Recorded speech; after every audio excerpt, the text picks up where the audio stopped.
Hello mayam ngasi aigi blog sidi lahan ai yumdgi thoklokpa blog to adugi makha taba oidoini aise train legi kumdhareini ko mayam pung tarung makhai da hojai gi station da kummeba mamit ke se uiri aduna si mafam sida lepisa mayam minute ani khatani ba kwa aduna trolley ga mayam jamadi dum wai ba anganga konana chatpadane akhoi isai thom toira budi kaidaba ado mayam hojai gi station se ina sahi ahumuki mamang da lakpada ko smaina saukhatlamde hojiti yam phajana saukhatle station se akhoi silchar degi hena moisne hena saugre ko phajana sem gare yam phajana yam yangna develop oi khatkhre sigi station sima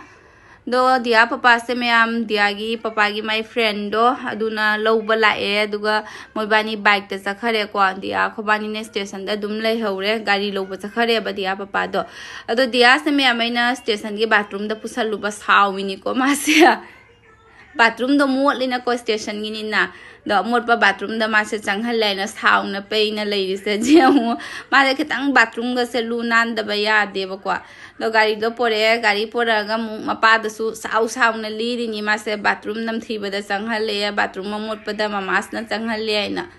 aidi ahing su tum hodre mayam dias na khudang se da dum mana khudang da dum hip na leire ba ko aduduna dum keno tawre do AC du su inge mathak ta oira banina khara duna ahing se phajana tum hodare lambi da tumba haiduni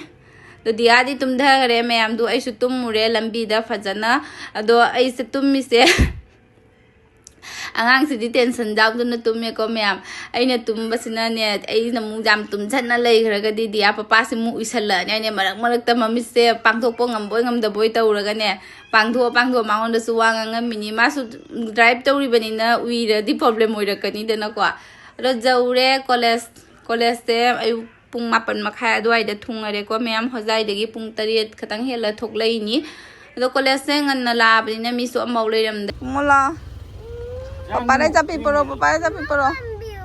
hai papa re japi poro maja thenge lao kumdharo lao maja yum jawraga mayam hinjang na pi singse hinjang na pi hai bidi lei ga saloi kang na leiramme ko mi thumni khatang jum chala su dum kangamme do jum chat pa se mayam muksune chalam dai dam wa bana halaga momung loisan doi se khan bada talli hai sini loisalak torini si mayam se lahan mu lin ga changna leiram dana baina bleaching powder saina khotna makha da su thanami adugagi mapa ka suloi hugalla thanami mayam se loisalak toini ado dia papa se di pung 10 da magi class nang ba ko ma class leiba adu nang na ba chakhare ma di ma su kai sum ka chajadri dum brush tawraga ising thaga chakhare ado sigi bag se mayam lahan akhoi train se khangi ba ko mafam cha da ba da ma se lep tori aina smaina mamang da su oi gi aina do dia se chaning aswaina achapot kari gram mayam bag se da hapchal laga thanamba bag se kauna pu hodri ba du do thanamme aduna ado midulina gi room da dia se di fajana fresh oiraga thagre ko ai thom ta loisal lobagi duga midulina na chalaga mana khoina jau da mana breakfast su pura sembi khotpi na ready to bi re dia papa su class am lo loiraga la e ba kwa dum leimina rabina mayam dum nungsina na leiradi dum amana ma su dum help to nei kwa duni dum aina mana loina khoi gi megi to biraga sa tawna khona mana khoi chakhi bagi se mana oina loina sinbi re ba kwa do igi room du di cha bagi obostha su oidrina dia su dum igi loidri bo ma ga dum leirabani igi room da poraktari ba kwa so smaina loisale mayam finally dia se somda thammaga to lai se di aina to ba yadrabani na dum thamme dia papa la ga tawjarani aina kwa aina di lai se di loisandre atei se di loisale si loisal loirak padadi dum thabak loire ai sini duga dia su kaure ba ko loira duga mai phabung sida sanaba hawre kari di tawni upai leite magi sanabam ni se ma sanaba hawre phajana dum sida nungai na salam dai da di chasi ya da bodo ado table si ju mayam lahan kau thongna kupam dare khamra lang bada do sap hapaga phi tawraga ne diba sing se loi tei thui ni mathak tagi ko makhum kari kra se loina adudagi botol sing si su khumamdrabina loina brim liquid hapna loina phengdoe tengthoe mathak kari ga se loina smaina loi thamme duga duedi ising se mayam khoi filter se lakpaga jumdagi thakte ba ko tengdo kokto ga hana thai aba aduduna ising su khara leiraga lae thakna ba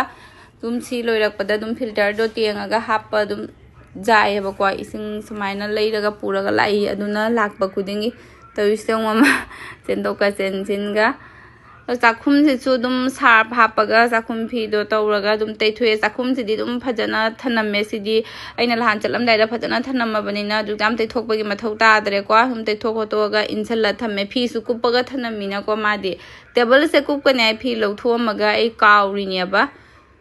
kauna kupamdri ne ba sumaina dum loisalla me wana journey tawraga ka lakpane dugi si loisanbaga teithok khotongna tawramna angang leibanina jamna haidi chamo chamo leibadusu nungaite na ko mayam khatang keno oidradi du loirakpada phi khara musure phi se akhoina setlaga lakpa phi singdo du tani ko humangne kaine namchan banungai traina atei negi di besit kai kra punamakti nongala sugai thamme to dia papala aga lai thami thale ko mana jumche ahan bachang pasina lai thami thandraga di nungai the bai ko ado masu mai class kai kra loira iru mai ja thok loina lai thame thale mana ngasidi yam nana thalame la han aina haira duga ikai ra bagangte masu yam nana loisanna leirame leimang ka se am phajana duga mi Pallabi se mayumda hangidroba ko ngasi ado Pallabina halamdai da diagi freedom leiraga piramini sanga inya ba ko unaba mase सुंदर है sir हमारे ये chocolate भी है हाथ में will miss you दी लेकिन आऊंगी जल्दी जल्दी आऊंगी 6 महीने के बाद 6 महीने के बाद हम लोग रहेगा कि नहीं पता नहीं ओ ये भी है लेकिन हाँ वहाँ पर मिलने से तो अच्छा ही है ना पूजा के हो गई अंकल को थैंक यू बोलो अंकल को बोलो अंकल ने लेके आया आंटी ने नहीं शर्म आ रही है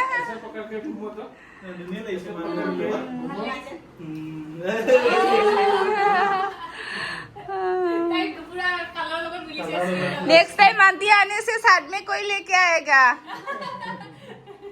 अकेले नहीं आएगा नेक्स्ट टाइम आंटी आने से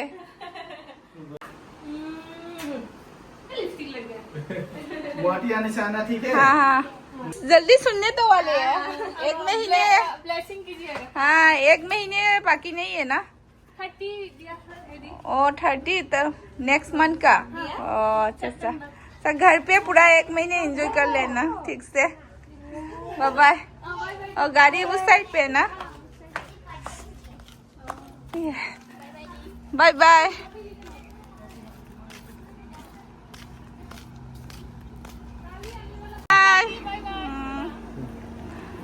chatkhre nungaite tinaba nungayaba ko mase chatkhre mayam khuse mapanda saba thogu gaina thoklei ni hojukte tak thongbagi para se sida tarabanina ma class mu tawru lawru de ko wana gi drive tawna laga khak sangna hoi he tuna sak to thonga maroi ai ma ngasi do mapando ina chawra se na mapanda saba chakaina thoklei hojukte asna tawjong se ma class sindane color lo ite sala chuhan na le me do ti thokwe kai ne mai ba voice pura kan ta khalli tau khoi bak se khochan dei ma khochan me am khoi chakhum se khoi chakhum moi le sak thong ba ma na pali ta ba khudingi sa ya se ta se ngune ya da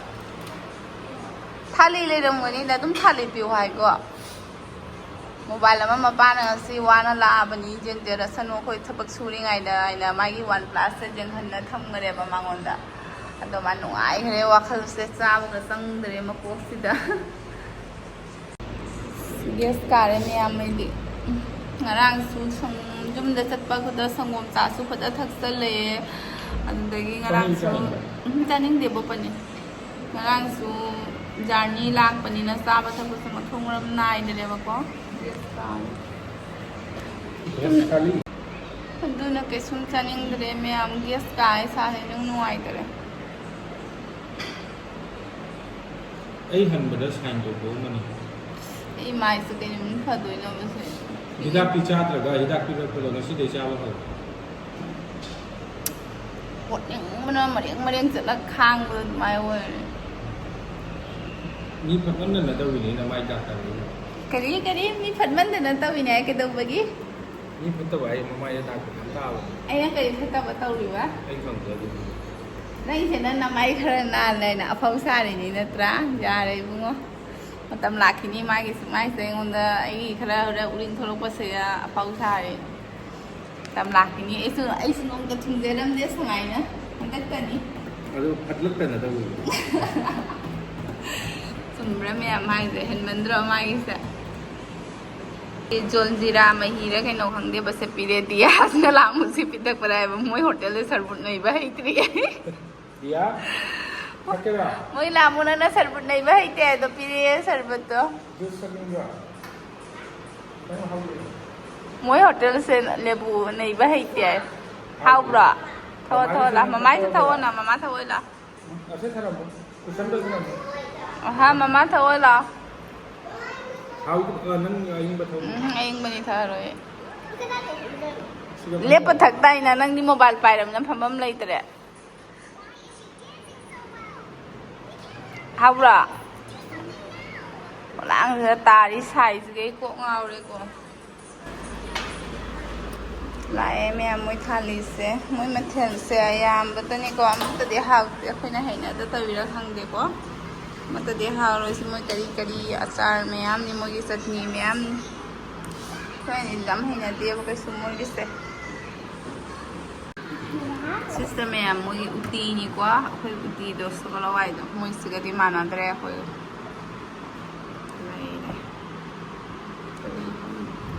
ꯑꯩ ꯁꯔꯨ ꯉꯥ ꯊꯣꯡꯕ ꯂꯧꯔꯦ ꯁꯨꯝꯕꯩ ꯍꯥꯄꯛꯀꯦ ꯃꯄꯥ ꯃꯆꯥꯒꯤꯅ ꯁꯤꯗ chicken ꯂꯩꯔꯦ ꯉꯥꯁꯦ ꯈꯔ ꯂꯧꯍꯧꯔꯣ ꯑꯩ ꯄꯥꯏꯗ꯭ꯔꯤꯉꯩꯗ ꯆꯥꯈꯤꯒꯦ ꯃꯌꯥꯝ ꯈꯔ ꯂꯧꯔꯣꯅ ꯈꯔ ꯂꯧꯔꯣꯗꯅ ꯑꯣꯛꯀꯗ꯭ꯔꯣ ꯅꯕꯥꯅꯤ ꯑꯣ ꯈꯔ ꯂꯧꯅꯤ ꯈꯔ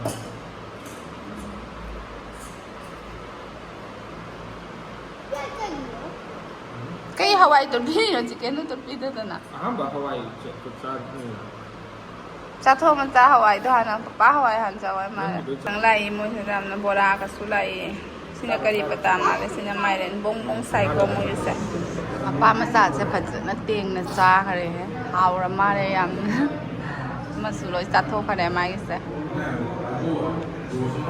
ꯑꯩꯒꯤꯗꯤ ꯃꯌꯥꯝ ꯂꯦꯝꯃꯦ ꯁꯤ ꯆꯥꯅꯤꯡꯗꯔꯦꯀꯣ ꯉꯥ ꯊꯣꯡꯕꯁꯦ ꯍꯥꯎꯇꯦ ꯑꯩ ꯀꯔꯤꯒ ꯍꯥꯞꯄꯤ ꯃꯣꯏꯁꯦ ꯎꯇꯤꯗꯤ ꯆꯥꯗ꯭ꯔꯦ ꯍꯋꯥꯏꯁꯨ ꯈꯇꯪ ꯆꯥꯔꯦ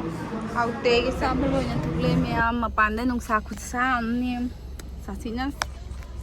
ꯁꯥꯊꯤꯅ ꯁꯥꯔꯦ ꯃꯄꯥꯟꯁꯦ ꯃꯅꯨꯡꯗꯗꯤ ꯑꯁꯤꯗ ꯂꯩꯔꯤꯕꯅꯤꯅ ꯈꯪꯗ꯭ꯔꯦ ꯑꯗꯨꯒ ꯌꯥꯝ ꯁꯥꯕꯁꯦ ꯁꯤꯅ ꯑꯃꯨꯛ ꯃꯌꯥꯝ ꯄꯔꯤꯁꯃꯤꯇꯥꯅ ꯃꯥꯏ ꯁꯥꯔꯤ ꯃꯌꯥꯝ ꯂꯩꯔꯦ ꯑꯩꯅ ꯃꯥꯁꯨ ꯃꯌꯨꯝ ꯆꯠꯂꯨꯏꯌꯦꯕꯀꯣ ꯑꯗꯨ ꯌꯦꯡꯍꯜꯂꯤꯅꯤ ꯃꯣꯏꯗ ꯆꯥ ꯊꯛꯎꯔꯁꯤ ꯃꯌꯨꯝꯗꯒꯤ ꯑꯆꯥꯄꯣꯠꯁꯨ ꯃꯌꯥꯝ ꯄꯣꯔꯦ ꯍꯥꯏꯅ ꯔꯣꯁꯒꯨꯜꯂꯥꯒꯁꯨ ꯄꯤꯖꯔꯛꯏ ꯃꯥꯅ ꯍꯟꯗꯤ ꯌꯥꯝ ꯍꯥꯎ ꯆꯥꯈ꯭ꯔꯦ ꯃꯣꯏꯗ ꯑꯣꯏꯅ ꯊꯛꯑꯦ ꯁꯟꯗꯥꯏ ꯆꯥ